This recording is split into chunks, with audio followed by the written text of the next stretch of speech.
Hello, everyone, and welcome back to Haunted Hearsay. My name's Caroline, and I'm up here in Donegal, and I'm joined down in Dublin with Ben. Hi, Ben. How are you? Hello, how are you? Did you have a nice St. Patrick's Day? Did you do anything for it? I did. I went to my parents' house, my bubble, for a barbecue out the back garden. You had We had nice weather. really nice weather, like summer weather. Um, We didn't. sorry. We didn't. We Um, had a lovely morning actually, but by lunchtime we had it was like that movie, The Fog here. I know And you how know it something, goes. Yeah. from what I can gather, it was just over Gweedore because even when I went to Dunlow on Friday, sun splitting the rocks, I came back as far as Gweedore and there's this cloud rolling in from the sea, Oh, mist and fog that sat over Gweedore. And we've had gales the last 2 days, so hopefully it's going to pick up. yeah. I mean, it's raining here now, so it's not exactly summer yet. Yeah, well, no, it's not here either. Like, it's hoping it's going to pick up, but But fingers crossed for the next few days anyway. Well, I just wanted to say on the last one that we did before we took a wee break, there was the church in Derrybeg. mm, And on talking of the church in Derrybeg on St. Patrick's Day, I have a few pictures there. I went down looking for the memorial that yes. Ed put up when we were talking about the church, and I couldn't remember seeing it whenever I'd done the walk around. So I thought it must be when it's come up on the pictures. And I went down looking for it and walked around with my wee bunch of flowers, my wee pot of shamrocks on St. Patrick's Day and couldn't find it. So I found the grotto and somebody had put plants there. So one was all weeds. I emptied it all out and put my shamrock in memory of them and laid Hmm. flowers for Our Lady. But it was only afterwards, and I was talking to my mum, and I searched everywhere for it. She says, "Oh, that was vandalized back in the 90s, Um, late 90s, I think it was." Unfortunately, but you see, unfortunately, there was other things vandalized down at the church as well. But that was a memorial to the people that were lost in that flood, which is unfortunate. yeah. There is a plaque remembering them on the main road, the bridge on the main road, but it's in Gaelic and it doesn't mention the names. Because Right. I got a lot of feedback from people here at home that had watched that episode and were genuinely surprised about the people that had been arrested and sent away. Hmm. And so I tried to do a wee bit more digging into that to find out if I could get any names. I mean, there was 23 people, and the minimum sentence, I believe, was 3 years. That was here. Everyone else was sent for penal servitude Hmm. for 10 years at minimum. And I guess nobody really came back, did they? Like if they were sent off But that. I'm wondering, I can't imagine that anyone's come back because what I have found out is that when people serve their time in the likes of Australia, etc., that was it. Out the gate, okay, on you go. There was no passage back to Ireland. There was no, here, get yourself home. There was Yeah, none of that. exactly. Yeah.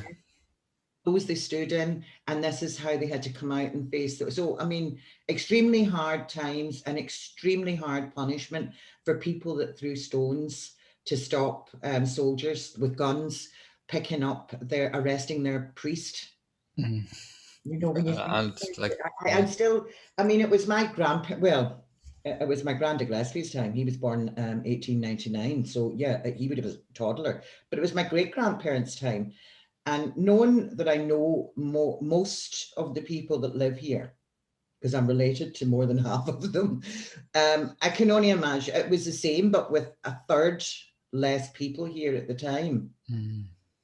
And it's obviously something people, there's a lot of things that happened here during the British occupation that people, like, I mean, I remember in the 70s, etc., with the older, it was all talked about in hushed, hushed tones, Mm. so I don't know, was there a certain, because they'd been sent to do penal servitude, was there a certain embarrassment about it? I mean, personally, I think it was a horrendous sentence to put on these people, that the majority were innocent. The one guy that they did know that had hit the guy with a stick as well as throwing a stone at him, he's the one that legged it. They didn't get him. Oh, He really? he was off to the States, but because they couldn't get him, they arrested everybody else that Everybody was there else, yeah. and charged them all with murder, Yeah. which was then demoted to manslaughter, and they had to let 25 of them, including the priest, go. I wonder if you're related to any of them that Well, it's, actually. it's to be honest, I think if I was related to, well, it's very possible that I could have been, but I certainly didn't hear about it. Yeah, And yeah. I know more on my father's side of my family tree. I would know a good bit on my mum's side, going back like, a few generations, but that's just on the Gallagher side. I'd need to learn more about the Gillespies. So it's very possible because everyone here, it's a small community. Even now, Gweedore and the Rosses, I see people that come on holiday and it'll be, they would meet me in Burton Port at the ferry and I would know everyone. Well, I Mm, did. I worked there for 22 years. And then maybe meet me in Dunlow. Well, I grew up in Dunlow. I came mm, to Glasgow originally. Now I live in Gweedore. And I'd be like, God, you know people everywhere. I'm related to people everywhere. What it is, it's a big area, but it's a small community. yeah, yeah. It's everyone knows everyone type of thing. And it would have been very much the same back in 1890. Hmm. I would love to find out, I must see if I can, who the people were that were sentenced to penal servitude in Australia, and did any of them ever come back? Maybe they worked and were able to get their passage back. I'm not sure. Yeah, I must actually do some digging into my own Donegal family because my I know that my dad's granny, her mother started a business doing linen, and then she hired a lot of local women to do linen. But where she learned to actually make the linen in the first place was in a British castle. Right. She was like a maid or some sort of like, Yeah, that was quite common. yeah, and then she sort of took the British craft and made it Irish and hired all the locals and made her own business and then started I guess selling or like exporting it all around the country, and it was a pretty successful business up until uh 2008. Wow, Financial seriously. crash. What was it called? It's Murphy of Ireland. Wow. Yeah, they're still in Bally. They still, so I'll give That's them a your little dad's plug. family. This is Dad's family. So if anyone's watching, Ballybuffet used to be on Ballybuffet Main Street, the Murphy shop, but it kind of moved from linen. We have all the old linen from it, kind of passed through the generations, which is Wow, amazing. that's impressive. My mom has it all. It was given to my mom for her wedding, wedding, I think an anniversary or something. Ah, But they sort of moved more into kind of farmer clothing, tweed, that kind of, I'm sure and they're now it's wool jumpers. Donegal tweed took off. Yeah, well, they're part of it anyway. Yes, a lot of famous people actually own the Murphy uh, sweaters. My cousin loves to give me the list of the people that have purchased them from America. A Really? couple of actors, and I know it's before Michael Jackson died and got kind of scandalized. The tour. Do you remember the last tour that Michael Jackson was meant to go on before Yes. he died and it got cancelled? All the dancers were bought one of our jumpers. Uh, Oh, they did a bulk order and sent them over to England to give to all the dancers. Apparently, oh my goodness. yeah. So it's been in the family since the shop's been around since 1949, but before that, it was a factory making linen. Like the I can go back and get lots of my family's details, but most of them were well, when you go back in the past, as on my mother's side, going back, there was the McGinley, and he's well celebrated as being a freedom fighter Mm, back in during the uprising, etc. Yeah, I can now there is a nice story that my grandfather's ancestors. I told you this before that the last two boys, that was the two boys and the father, they were the last to be evicted from Glenthornan. And mm. it was 10 years after the famine. So what's that? 1855, 1865, 1845 was the famine, was it? I'll Or double check. 1849? Isn't that terrible? God I forgive me. should know in the Know this family. off by heart, so we should. So it was 10 years after that. They were the last to be evicted from Glenthornan. And in those days, and right up in Ireland, right up until the 50s, until, 1845, just yeah. So 1855, they were evicted, the last ones to be evicted from Glenthornan, which is in Glenveigh. mm, It would have been the sort of the Guinness estate now. I don't think it was then. No, I'm not sure. But in those days, the same as is in Ireland up until 90, I think it was the 50s, if the mother died, the father usually wasn't allowed, if authorities found out, the father wouldn't be allowed to keep the kids. Mm. Now, obviously, their mother died during the famine, so he had the kids for 10 years. And it was only when they were evicted that the children were taken off him. Now, he That's was sent awful. to the poorhouse, and one of the kids was sent to the workhouse in Dunfanaghy, and one was sent over to the Red House in Kincastle. And he went on, that Sweeney, he went on and established himself and was well known. And himself and five of his amigos held up a train leaving from Burton Port that was filled with soldiers, Mm. who one of their comrades had been arrested, and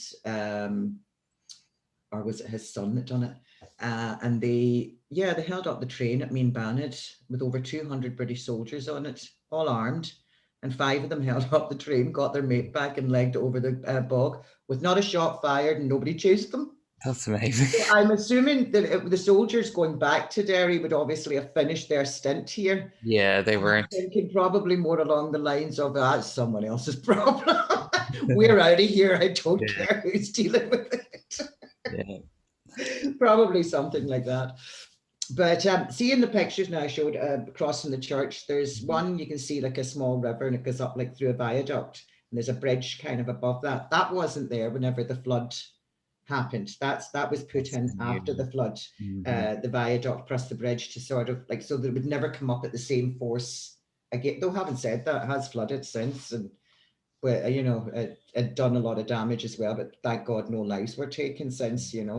But funny when I was down the last day, I'd completely forgotten this, and I searched when I walked around on St. Patrick's Day. I searched everywhere, and I was there myself, and I thought, you know what? I'm just going to see if I can try and see anything.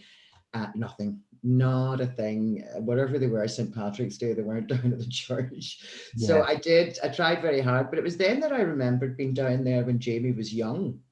I told you before they had the youth club there for a while. yeah. And I remember coming out with a friend of mine and I was laughing. And I says, I can hear somebody talking to us.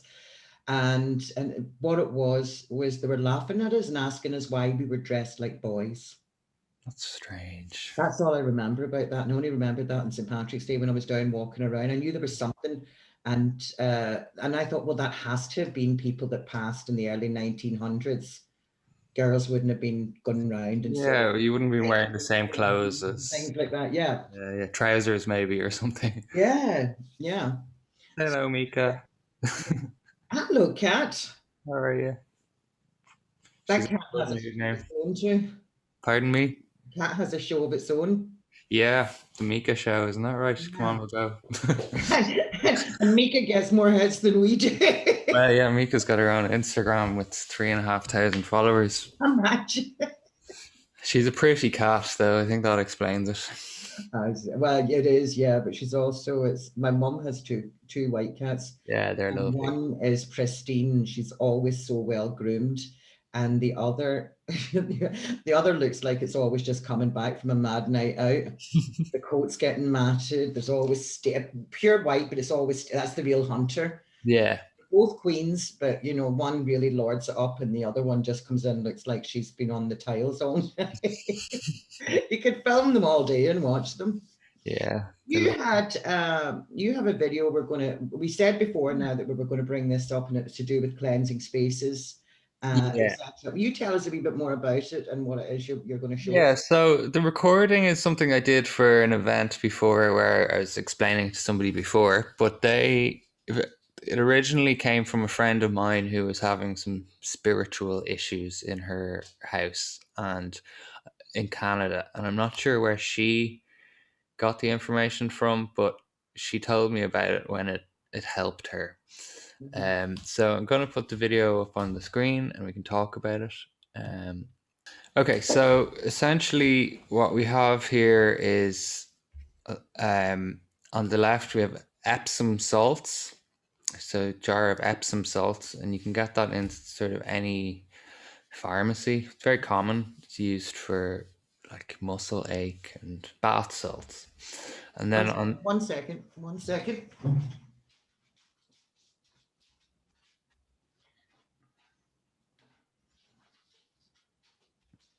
Just in case anybody wants a visual. Oh, yeah. In Oh, nice. Yeah, you're well prepared. case anyone wanted a visual. Yeah. So Yeah, go so ahead. so essentially, we have Epsom salts. Then we have some very high proof alcohol, so it has to be kind of over 90%. Again, you can get that in the pharmacy. It's used for kind of cleaning things as a You're solid. up. No. Pure alcohol, or I know in America they have a thing called Everclear. I think people drink it, which is awful, but it's like 90%. And then Okay. so, and as you can see, it's also on a wooden chopping board there because there's a metal bowl and some matches. What I will say is the feeling you get when you first actually light this is really interesting. You can feel the energy just sort of evaporate out of the room. It's really quite like I didn't expect it to have such a actual And physical. is this from Indian folklore or I European folk? don't really know. It's pagan All anyway. right, okay. Yeah. So what we're doing is we've poured some salt into the bowl. We added some alcohol, and I'm going to light it on fire now. But what you don't want the salt to be sort of you need it's kind of half and half. You don't want it to be a pool of alcohol. And some people put things like sage or other kind of cleansing herbs in at this point on top of it. And there you go. That's basically it. You set it on fire, but it needs to be done in a safe way, and it needs to be done in the corner, each of the four corners of the room that you want to cleanse. And this is not the same as just using some sage or something. This is a bit more extreme. This So can might I be back there for a second? When you say you need to use this in each corner, do you do the whole process at each corner? do it 4 times. So you have to take the tray round with you and do this 4 times at each Yeah. corner. And And what's the significance of that? so traditionally, I'm just going to go back to traditionally, it's to do with the north, south, east, west, sort of 4 points of a room. I guess making sure you have all of the room covered. Also doors and windows are often with sage and that kind of thing. Ports into a room is generally people like to cleanse door. Exactly, doors. And it's, I mean, it's quite standard here to have your holy font at your front door or in some sort of holy relic or holy font at the back door as well. And a That's quite horseshoe cool. on the wall. Pardon? Sometimes a horseshoe on the wall sometimes as well. Yeah, well, do you know something that the other older generation, and I don't mean me, I mean even the generation before me, were very superstitious like that. I mean, Yeah. that's something I can remember seeing in thatched cottages when I was wee, the horse Mm. shoe above the door and the holy font and the holy water. We have it in our house in Rutland Island, and I'm pretty sure it was there when we moved in, in the 80s or whenever they got the house. Yeah, there's always Like a been some horseshoe sort of. nailed to the wall. Yeah, but that's really good for people to know. Now, I mean, is there anything in particular for somebody starting off new and they want to do this? Yes, well, Tell them why specifically they're doing it like this. so this would be if you can't shake the feeling that your house is haunted, or if there's a negative spirit, or you sort of can't get the priest down to do a cleansing or that kind of thing. It's not a you don't just do this like you would use a bit of sage. It's not as safe. Do you know what I mean? This would be Yeah. a bit more of an extreme measure. Um, and to be honest, I don't know why it works or the ins and outs of it, but I do know that when I've done it myself, that it's the second you light that alcohol, you can feel it's like the air is kind of sucked into it. You can just feel the atmosphere change.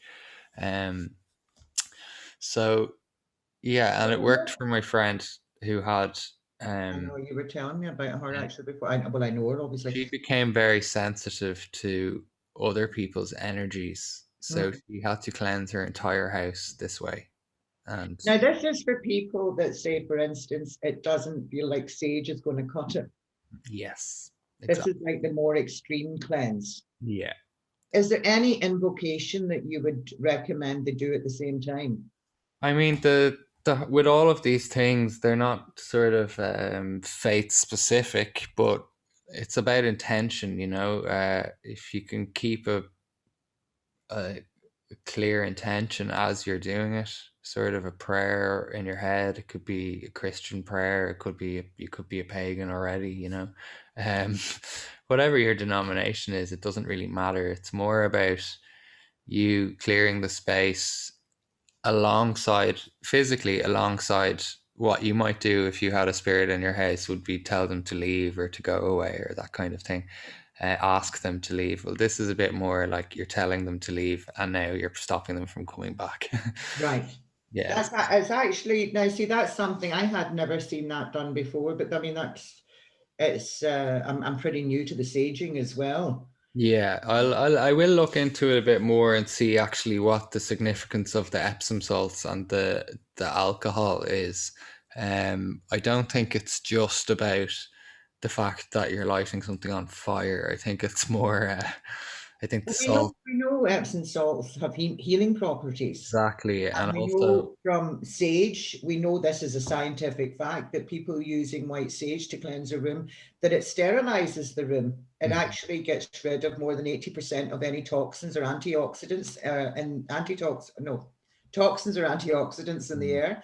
And that a room that's been saged usually has more than 80% less bugs in the air, etc. mhm. Or, literally any bad air, it's gone from the room for whatever length of time, that it worked. So we know that that's not just, sort of something that the Indians did or something other Europeans did as well, just to get off, bad energies. Yeah, Works scientifically to cleanse a room.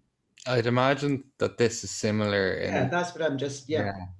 That's why I thought I'd mention that because I think we could probably find out that there might be something scientific basis to it that'll end up that's good for clearing. I just want to reiterate, it's not it like if people are going to do this, do it safely. You don't want to drop that on the floor on your carpet while it's lit. You know, Yeah, it'd be a bit like Greek fire, a bit hard to put out, you'd isn't end up it? burning your house down to clear a ghost. It's not really the, not really No. what you want. I It's mean, to not a get rid good of a compromise. spider, yes, but not a ghost. So, yeah. So I think I suppose do it with people, do it with someone else. That's my recommendation. Do it extra safe and make sure you have something to put the fire out.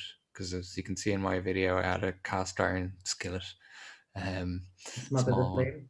Yeah, and I don't think pouring water on it works. I wouldn't try that to No, put out. that's what I meant about Greek fire. Pouring water on it would only aggravate it. Yeah, you'll aggravate it. So you want to cover the flame. You want to make sure it's on a heat-proof surface, and you want to use a bowl that won't crack. So the bowl I've used there is metal, um, but of course it'll get very hot as well. So you don't. As I Yeah, said, it is an I mean, extreme what I measure. like about seeing that, and I've said this before, everybody has a different way of doing things. That it's like they're using these little exercises that help them tune into a part of their brain that they wouldn't ordinarily tune into. Mm-hmm. And I believe there's a great part of that's played when it comes to cleansing and things like that. Not all of it, obviously, but it's mind over matter, I think. And I think by doing these little routines, and especially if you believe in it and you concentrate in it, it's like a trick that opens up this wee part of your brain that's going to help you Mm-hmm. overcome, say, whatever feeling you have or whatever. The thing is, though, the difference with this, instead of it just being an exercise in mind over matter and using a trick to sort of like, get yourself into that mindset, is that I genuinely believe in the healing properties of Epsom salts, the same as sage. Mm-hmm. I don't know yet why Epsom salts reacts like that and how it works, but it does. It We know does. that it does. Yeah. I have Dead Sea salts there. I wonder if that would work as well. Um, I have them for my bath now, but That would be interesting, wouldn't yeah. it? I'll see if I'm going to do a little more looking into it now. I have to say, I just kind of jumped in to show you the video rather than go into the specifics as to why the salt works or why the alcohol works. But we do know, as you said, that both Epsom salts have healing powers, and alcohol has cleansing powers in terms of killing bad germs and stuff. So maybe it also negative energy, it it impacts or it stops the ability for a negative sort of entity, or maybe any spirit. That's another thing I need to kind of look into, whether when you're clearing a space, are you clearing everything or are you clearing negativity?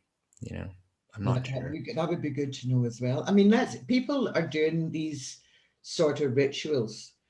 We know going back 5 to 7,000 years ago. Yeah. They were doing them before science told us that these genuinely had healing properties, and that, it does work in cleansing a room, or it does work in easing aching bones, etc. But Hmm. they were doing it for thousands of years before. How did they know? How did they know to do this, that this ritual would work? What information? I think there's an awful lot of things that we've lost down through the centuries. It's all very well saying, oh, yes, they could do this. And you think, who told them? How did they know? How did they find out that they had to do that? Yeah. There's a lot of sort of old wives' tales, as they say, or kind of, what do they call them? Like house. There's books. Bought my sister a good book on kind of natural healing for Christmas, or kind of Mm. these traditional, uh, I guess, healing. Like like you told us before about your grandmother growing all sorts of cures in the garden, that sort of thing, and But it um, wasn't so much that she grew them, is that she knew she just knew what to what do. was growing wild, Yes. what was good for what. I mean, my grandmother had a cure for everything when I was wee. Mm. This is my mother's mother, my Granny Gillespie. Well, I thought she had a cure for everything, but she was also very psychic. I used to think she had magic powers. I could never understand. She was so good at reading the sky and predicting the weather and things like that. But that was to do with, I mean, nowadays in a modern society, should be a good meteorologist, Yeah. you know. But it was like, I mean, here, but it wasn't just my granny, it was her age group. Hmm. It's if you got a sting, it was a dock leaf, or you Yeah. used another kind of leaf for this. So you used there was all different herbs and Remedy. weeds that grew wild that helped with different things, different ailments, or if you made them into like a paste, I mean, it was she knew, but it wasn't just her, it was her age group. Hmm. People, that was something that was common knowledge to most houses Yeah. in the sort of early 1900s, because they didn't have access to doctors, they didn't have access to hospitals. So, Pharmaceutical. yeah, so I mean, people did their best to learn what was about them. I think with the onset of modern technology, we've lost lots of that. Yeah. Yeah. And I think actually things like antibiotics are completely overused, and all this building like immunity, and people become so dependent on things like paracetamol, or like I heard a funny, not funny, I heard a comparison. People were talking about the AstraZeneca uh, vaccine and blood clots, but one Mm. thing that people don't realize, and I didn't realize before it was said, was that actually paracetamol increases your chance of blood clots more than the AstraZeneca vaccine. And look how many people take paracetamol every day. And we're aware of the risks, but the normal dose, the recommended dose of paracetamol increases your chance of blood clots significantly. Um, you're not Well, taking it. it's the same with aspirin. Aspirin is really good for people with heart problems. Mm. And that's something that's available. Well, I think it's still available over the counter, not that I've tried. Mhm.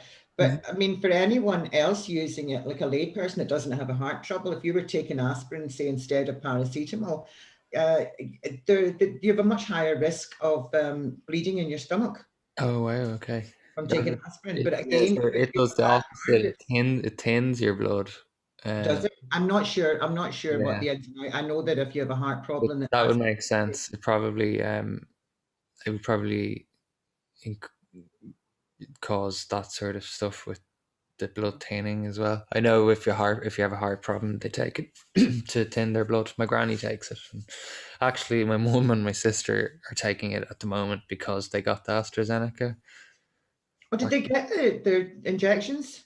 I got the first one, yeah. And how did they feel?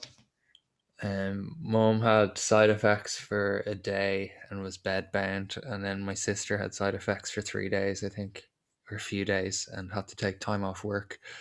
But they feel fine now, and they don't But regret it. isn't it the same? Like if you're going to, say, for instance, South America or South Africa, and you have to take all these Mm. different injections for malaria and Yeah, I mean, I've had a lot of those injections, and same. I'm lucky I didn't have any side effects, but it doesn't mean you can't, you know? Yeah, I know that people do. I can remember, I think it was Dawn Marie. I don't, God knows where she's gone. She's been everywhere really. But there was one of the times that she showed all the symptoms for a day or two, Yeah, but that was just, and then other people could take it and nothing. So yeah. I'd say that's going to be the same thing with these COVID. I think so. I did hear that if you've actually had COVID already and you get the vaccine, that you actually are more inclined to get side effects, which is interesting. A That is, friend of mine in New York got both doses of the Pfizer vaccine and she had very bad side effects as well, but she's already had COVID. well, So, my mum thinks that she might have had it last year mm, before it kicked off here. And you were saying the same, remember, about last Christmas? yeah, I think I did as well, but sure, Yeah, I doesn't. think because it was, I remember it going like a really bad flu going around here, and people were just knocked off their feet. And Mm, that was only months before this COVID thing started. yeah, And by the time we heard about it is when they had no choice; they had to tell us. exactly. I That's feel not like when that's not when it started. no, they actually proved in other European countries. They haven't announced it here, but they did prove in France it was 100% there early February, Yeah. and then in they did a test of the sewage system in Italy, Spain, and France, I think, and they were able to tell by the sewage that it was there before Christmas. So, uh, Imagine. they And have. you know, and the thing about Italy, though it's Toto, you're watching this, I do apologize, but Italy's cleaner than France. It just is. The cities are anyway.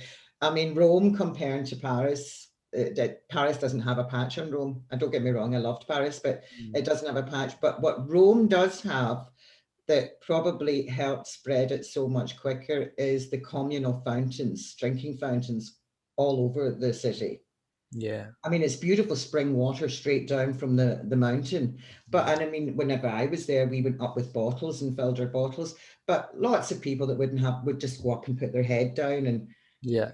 and they're drinking straight from the fountain, etc. So it had to be a bit of a breeding ground, definitely. Yeah, I think I mean everyone's gonna have to change the way we interact and in the like in a city context. I think those countries are very touchy feely anyway as well. They just I always think kiss I up. was too. That's what I loved about it. I mean, I love my hugs and everything, and now I was a hugger, and now I'm just a waver. I'm just, but I do still kind of go to, and then I know I can't. I have to stop, and it's the same even with my nephews and my niece, and Yeah, you know, I I think sort of once we're see all them, and it's vaccinated and like stuff. over a year, but they're growing up so quickly. Yeah, By the time that this is over, probably this time next they year, won't be hugging. no, they're going to be teenagers. They're not going to want to hug me. Well, you never know. Everyone might want to hug. Like Yeah, I think once we're absolutely. vaccinated, I'm going to be hugging people anyway. So once we're all vaccinated. It can't last forever. We can't not hug each other forever. You know. Well, funny, I was talking to a friend of mine actually down at the church the other day, Mm. John, and John would have problems with his lungs, etc.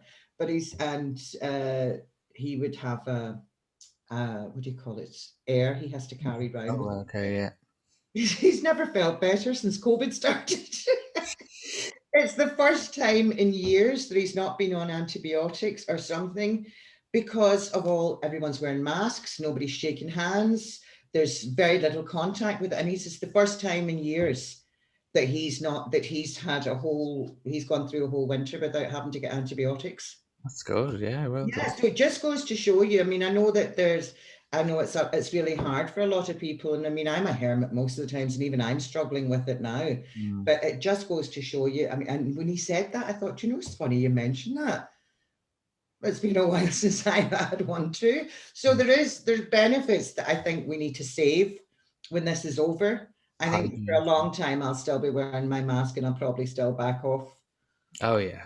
Look, we have to be safe. That's it's not like the second they say it, it's easy No, saying that. But I've said from the very beginning 2 years, and I was going by what happened in 1918 and taking into consideration that they didn't have antibiotics or the medication that we have now. They also didn't have the world travel that we have now, so it kind of balances itself out.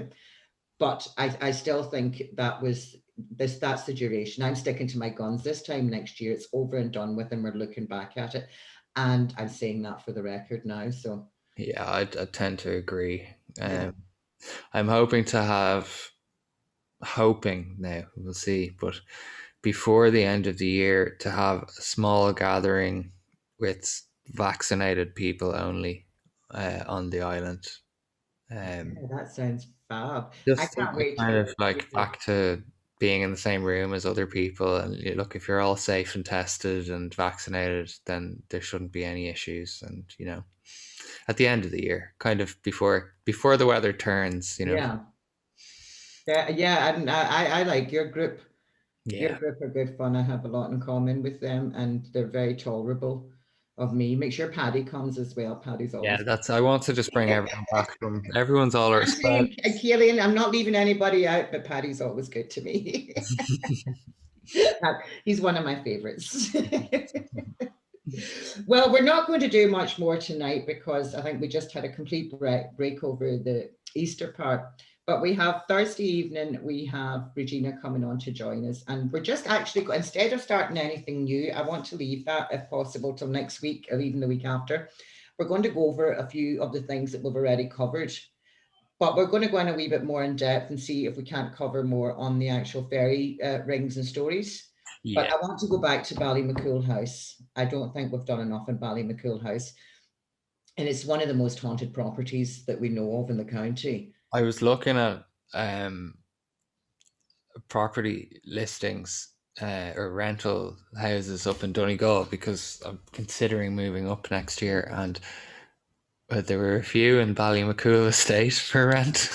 I was like, oh, no, I don't want to move to Letterkenny, but I was like, they Well, look like lovely houses. Ballymaccool Estate is a huge, huge estate, Yeah, and most of it is okay. But it's near where the graves are and near where the main house is. that's That's where all the activity is. yeah. Because I spoke to, I'm a great one for selling and buying things on Facebook, especially since this lockdown. And I bought something off a couple that lived out there, and I was asking him. He says, "No, we're up in the top part of the estate." He says, "And there's never been any activity that I'm aware of." He says, "But I hear there's plenty down the bottom part of the estate." So yeah, people. So it's obviously closer to where the actual grave of your man that committed suicide and has had his. No, he shot his horse, committed suicide, and had his butler bury them. Hmm. But we've seen the picture. You have the pictures of those. We'll put them back up again. But I also wanted to go in, seeing as we were doing sort of the church here as well, the Kirch. Hmm. The Kirch Hotel is just up here, our Duns on your way up to Dunlewy. Beautiful old place. And closed now, obviously, because of COVID, etc. But that, I've told you before, but that used to be, it was a hotel, then it was used as a barracks. Then it lay empty for a long time, and then it went back to being used as a hotel again. And it's like a boutique hotel, beautiful, beautiful spot, but very, very haunted. Whenever they were doing the place up and renovating it, I told there was areas in that place that guys that didn't believe anything and they'd be there working late in the evening, things started happening. And they discovered they weren't as brave as they thought. So it got to the stage where any of the guys working there, nobody stayed to work in the evening on their own unless they had other workers there with them. Too many things were happening. It was freaking them out being in a big building like that on their own, On and their own, getting yeah. tapped on the shoulder and stuff being moved. And so I want to go into that a bit and see, because it was used as a barracks that time that the priest would have been, they arrested the priest here. So I'm Yeah. assuming that's the barracks that they would have taken him to. Oh yeah. Okay. You Yeah. know, so there's because over here the barracks that was over here in the Forelands was run by the Black and Tans. That would have been more. I don't know how. I don't know how it would have worked, but I would imagine they would have taken him up to the church because that's where they would have had courts as well. Hmm. All in the same kind of Yeah, complex. exactly. So I want to do a wee bit more digging into that and get a few pictures, and I'd like us to cover that. There's so many places that are just on my doorstep, really, Yeah. that we can cover stories on, and I'm looking forward to it. And I know people that I know that have had experiences. Hmm. You know, it's the same with like Crawley Factory. I mean, that was around the early 1900s when that was built, and apparently it's haunted since then. So what was there beforehand? That's something it didn't occur to me beforehand to look and see what was in that beforehand. But Hmm. it is a crossroads. So you have to wonder, was there hangings at that crossroads in a previous time? Was that, I know my granny Gillespie always claimed that one of her brothers, she had two brothers. She had there was 11 girls and two boys, Yeah. and one of her brothers was he died from his injuries after a fight at the Crawley Bridge, and that was between the Rosses and the Gweedore people, and it was over a GAA match Wow. that sparked that off. And then, but a big fight ensued at Crawley Bridge, and he died eventually of his injuries. And sure, because God love her, she's always used to say that was the Rosses ones that did that. I don't know. Might have been, it might not have been. But there was lots of people that thought the same way. There was that rivalry between the two. So maybe it's just there's been other things that happened down the years at the same spot. Sure. Yeah. You know, Different. it'd be interesting to see if anybody that's watching might maybe knows, and I would be very interested. Even drop me a comment or a PM. Well, it's quite a tragic part of the country, really. I mean, like all of the country of Ireland back in the day was tragic, but the particularly the further towards the coasts, the harder it was to survive. Generally. Well, there was no aid, there was no help came this far. Exactly. You Yeah. know, unless it come in by the sea. I mean, we can get roads out to Letterkenny now. They were non-existent. Even before Exactly. the 40s, they were only lanes going out. Everything was come into the Rosses and Gweedore by sea, via sea. Yeah. So yeah, it was a lot harder. There was, as I say, aid didn't come here. It Hmm. was the people that sort of, well, whatever they lived off, they managed to survive. There was still a lot who died, but not as many as in inland. Yeah. But yeah, lots of different things. It's like outside Dunlow, you have Boyle. Now, there's not an awful lot to Boyle, but the next day I'm going to Dunlow, I'm going to stop and take a picture of the place and the reason it got the name Boyle. Boyle goes back to the Gaelic Crughawiel, and Crughawiel was the hanging of Boyle. And down the years, Crughawiel has become Boyle. Hmm. And Crughawiel, that was what do you call her? The pirate queen. Grania, well. Daniel Wheel, very woman. She was married a couple of times, and it's either said that it was her brother or one of her lovers. I'm not sure, but this O'Boyle fella killed him anyway, and it happened in a drunken brawl. Her boat used to come in regularly at Cloughlass stop, and she was known for doing the trade routes to the Spice Islands and etc. So they would have stopped. This would have been a stop for them coming back, and she would have pulled in and done trading at Cloughlass over at Burton Port. And on one occasion, this O'Boyle was said to be there. And so she landed at Cloughlass and gathered a group of men, and they chased this O'Boyle on foot. Right, I've taken you the old railway roads from Barton Port over. Well, she would have chased them on foot that way and landed up over at the mountains. And so it was, what was now Boyle became Crogwell. That's where she caught him. And the only tree that was there, she strung him up and hung him. Wow. Okay. So it was Granny O'Wheel that did that, and that became Croch O'Wheel. I mean, he was obviously a bad one, like I mean, he wasn't that she chased down an innocent man, Hmm. but she was some dolly, like to get off the boat, and I mean, she ran 4 or 5 miles Yeah. after this guy Well, before she she had got. vengeance on her mind. She did, yeah, and apparently, according to legend, it was she done it herself. Yeah. As they call it, so it was either a son or a Went lover. down in history, didn't she, as one of the most notorious Yes. But pirates you know what ever. I love about Grania? Well, apart from the fact that we know now that two of her cannons were discovered between Bartonport and Innisfree. Hmm. And we know that it was Oscar Duffy and Liam, God rest his soul, they come on it. Now, that's people that were diving those waters for years, and it was just by fluke. Mm. And they weren't that far down, actually, but it was because of the They're silted four sand. meters. Pardon? Only 4 meters.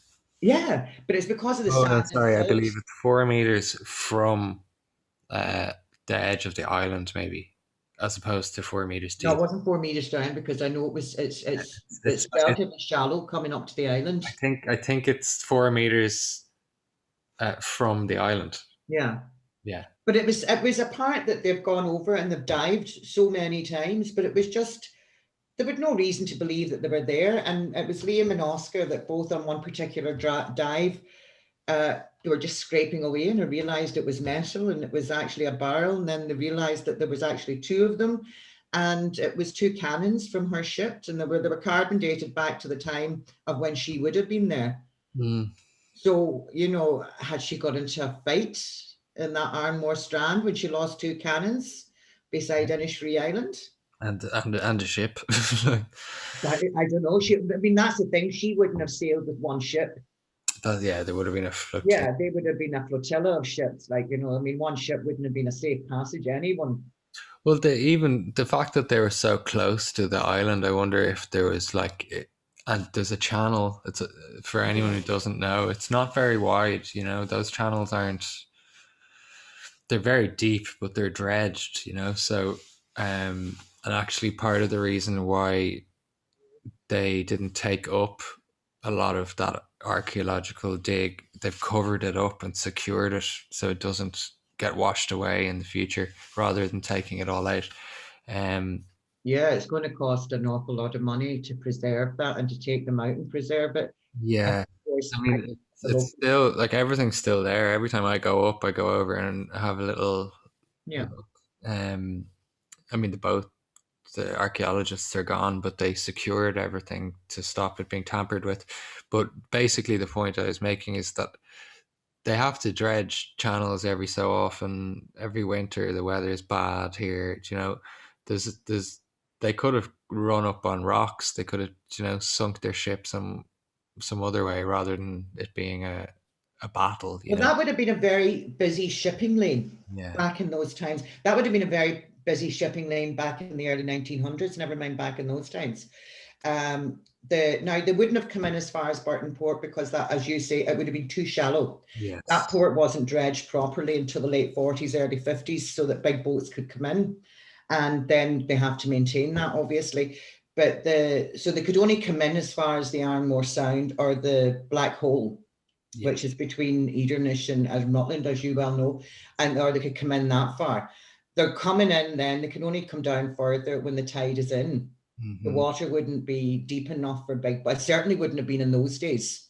You can, with the exception of the actual channel, when the tide's out, you can walk. In theory, if you had a long plank, and the tide was out really far, you could walk from Rutland Island over to Burton Port. I know. Well, do you know as you know, Cows come out all the way up to the channel. You can actually see the channel when it's fully dry, and then you have just the channel, if you know what I mean. And well, I know it's exactly. not a I small remember when road. I first started working down in the booking office, and that's in 1989. Yeah, And I can remember seeing a guy standing out in the sandbank. I know now it was a sandbank, and it yeah. was lobster pots that he was out with. And Okay. he'd obviously get out of the boat to, whatever. But I remember just looking out my window. This is when I could see that. So somebody's walking on water. That's what it looked like because he was Yeah, in yeah, the middle of the bay in the sea. But it wasn't. It's because there's such high. There is only the one sort of deep gully yeah, you yeah. have to stick to. So if you don't know those waters, you would come in. I'm just thinking it's very possible that they come in at a high tide and we're stuck Good getting point. back out, and taking the guns off would have lightened that load to get that ship back out. Yeah, That's very possible that that that is happened. very plausible. I go down that way sometimes on my boat, and Mhm. you have to know where the rocks are. We only do it at low tide, Yeah. so we can see the rocks. Because that's one thing I learned from boating. Like, I'm not from the area really. Look, I just went there and grew up there on summer holidays, and I know my immediate area on the boat. I know around Rutland, I know where all the rocks are and stuff, but it's really, you have to learn that or else you're in trouble. Like, how Yeah. many times have you seen people go into the sandbank on their boats working in the port? Like, if you didn't know where that sandbank was, you're going to drive into it, you know? I Um, was a bit ruthless down in that pier giving out to people. yeah, But well, the I've seen thing is, the serious whole accidents. area has so much history attached to it. And that's why I can't wait for us to get out to Rutland Island, because the communities that were there, dating back to when Lord Rutland went in and started developing the islands. I have maps and stuff we can get scanned. Exactly. I mean, Edmund Hawfoot's house. Yeah, With any luck, he'll be there, and we'll get to go in and do a wee get to go in. investigation. Hmm. So there's lots of.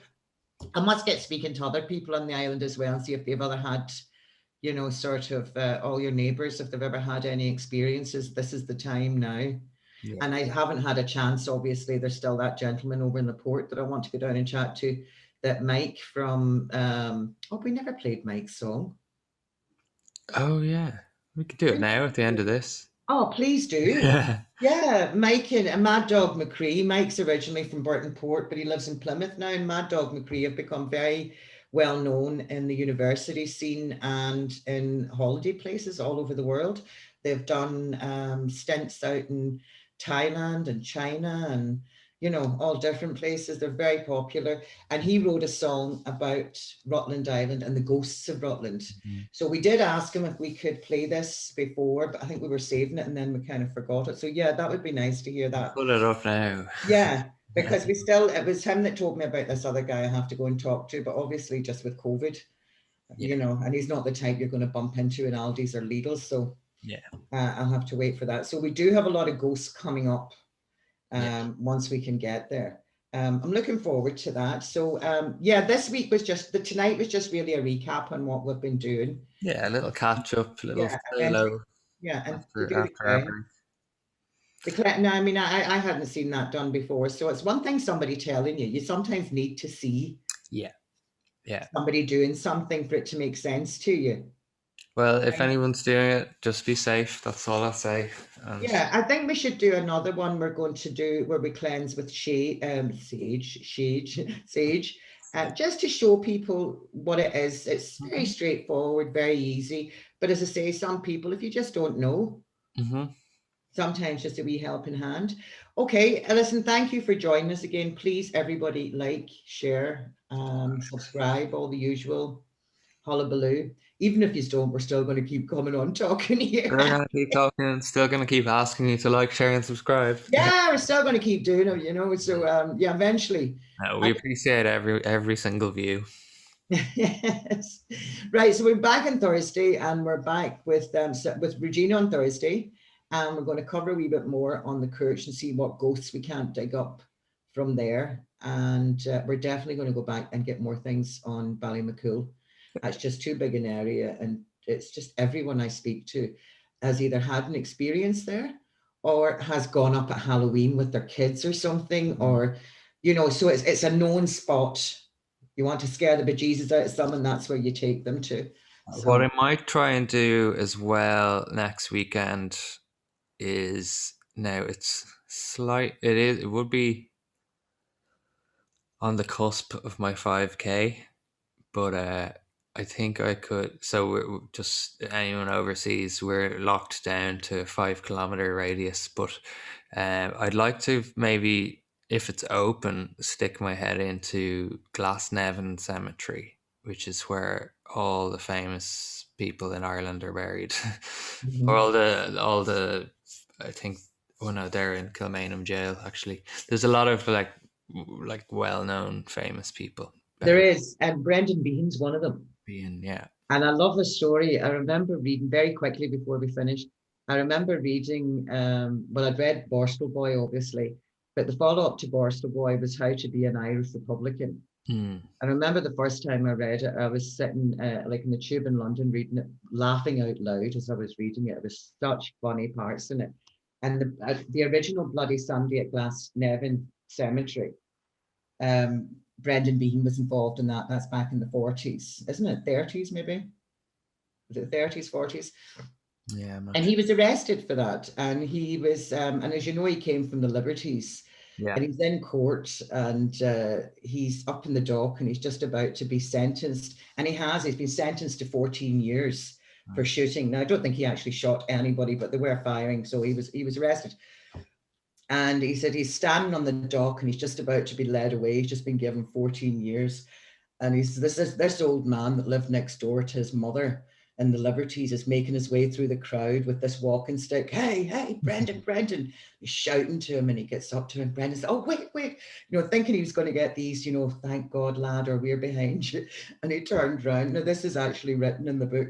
This is what he said. He turned around, the old fellow looked up, and the place went quiet, all expecting these words of wisdom.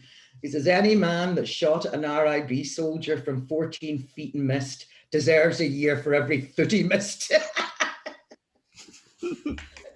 That's one of your characters at class. Now we'll see. Maybe we'll be able to find his grave and set. Yeah, Brendan Beaton. Yeah, anyone that hasn't read Brendan Beaton and wants to understand the workings of an Irish genius. I have a heavy drinking Irish genius, but definitely one nonetheless, Right, okay, everyone, thank you very much, and we'll see you all on Thursday. So have a good night, everyone. Cheerio. Yeah, bye now. Yeah.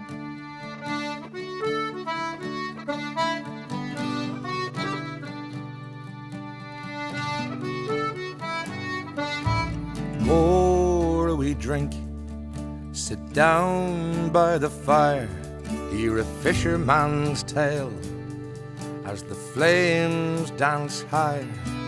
An old photograph comes alive on the wall as he drifts back in time to his wild Donegal. And they're dancing on Duck Street, waltzing into the mists of time, and they're dancing on Duck Street. The fisherman lays down his nets for a while as he plays his old squeeze box. The melody carries him off in the breeze, and then he went a roving